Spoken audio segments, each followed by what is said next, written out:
araw po sa inyo pong lahat. At narito po tayo sa panibagong pagkakataon na tayo po ay mag-aaral po muli ng salita ng Diyos. Isaiah 53 verse 12. Therefore will I divide him a portion with the great, and he shall divide the spoil with the strong, because he had poured out his soul unto death, and he was numbered with the transgressors, and he bare the sins of many, and made intercession for the transgressors. Alam niyo po, ito po ay isa po sa pinakamahalagang talata po sa Biblia, no? Ipinakikilala po yung istorya na ang Panginoon po ay matagal na pong inihanda para po sa ating pong ah, kabayaran ng ating pong mga pagkaasala. Kaya ang sabi po rito, uh, therefore will I divide him a portion with the great. Ano po? Dakila po ang Panginoon pero sa ibang kadakilaan kumpara po sa sanlibutan. No? Sa sanlibutan, ang dakila po ay yung hinangaan at basta lamang po ay masabi nating siya'y sikat, no? Pero ang Panginoon ay mayroong matinding ginawa sa ating buhay. Nakakalungkot lang po ngayon na marami na pong pumalit sa Panginoong Hesus, no? Buod sa mayroon po mga nagsasabing sila na ang kapalit ng Panginoon, ay marami pong kapalit ng Panginoon katulad ng mga tao na iniidolo, no? Mga artista. Pero hanggang saan lang po ba ang nagawa po nila?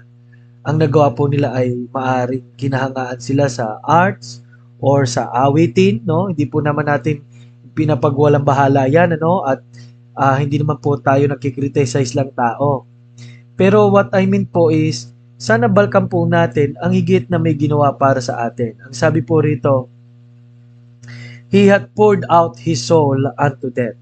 Alam niyo po, naalala ko tuloy yung alabaster box of ointment na binasag, ibinuhos na magandang samyo at papuri sa paanan ng Panginoon. Ito ay naging pagsamba at naging kaaya-aya. Ganon din po, no? Para tayo po ay maging maayos, mabango sa harapan ng Diyos, ay binuhos din ang kanyang kaluluwa para sa kamatayan. At sabi rito, colon po ang ginamit, no? Semicolon and colon, no? Because he had poured out his soul unto death, colon.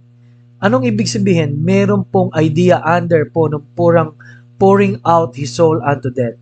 And he was numbered with the transgressor. Siya po ay nabilang sa nagkasala.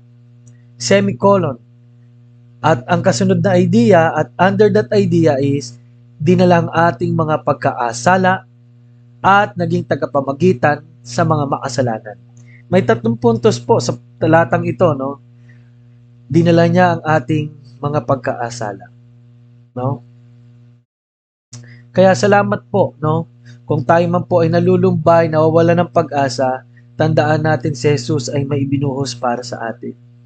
At kung ginawa niya yon sa maraming bagay, ay hindi pa kaya gawin ng Diyos sa maliliit na bagay. Ano po? At kaya, sabi doon, bear the sins of many.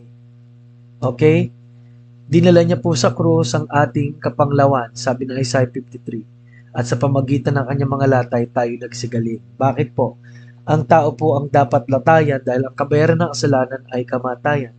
Ngunit ang regalo ng Diyos ay buhay na walang ganawa. Tanggapin mo ang regalo niya. Sayang po ang kanyang ginawa para sa atin. Intercession, tagapamagitan. Wala na pong tagapamagitan. 1 Timothy 2:15 or 2:5. Maliban po ay ang Panginoon. Ano po? Pag sinabi pong tagapamagitan ay sa dalawa pong nagkaalit, no? O hindi magkasundo. Doon po ginagamit po yon, yung magkaibigan, mayroong tulay para sila muling magkasundo. Ganon din po. Ang Diyos at ang tao ay may 3 bagay. Hindi na magkasundo, may bayad pa ang kasalanan, ang Diyos ang ating pinagkasalanan, at pangatlong bahagi po ay ang galit ng Diyos ay naka-reserve hanggang sa huling mga panahon. 1 Timothy 2:5 po yun, ano? Tandaan niyo po, basahin niyo po yun. So, mga minamahal, napakaganda pong balkan po natin ang ginawa ng Panginoon. Higit po sa ginawa ng artista, number 1 is pour out. Ano po? Ibinuhos. Number 2, numbered with transgressors. And number 3, intercedes for transgressors. Kaya ang tanong po, ikaw ba ay nakatanggap na at naaranas na ng gantong matinding pagmamahal.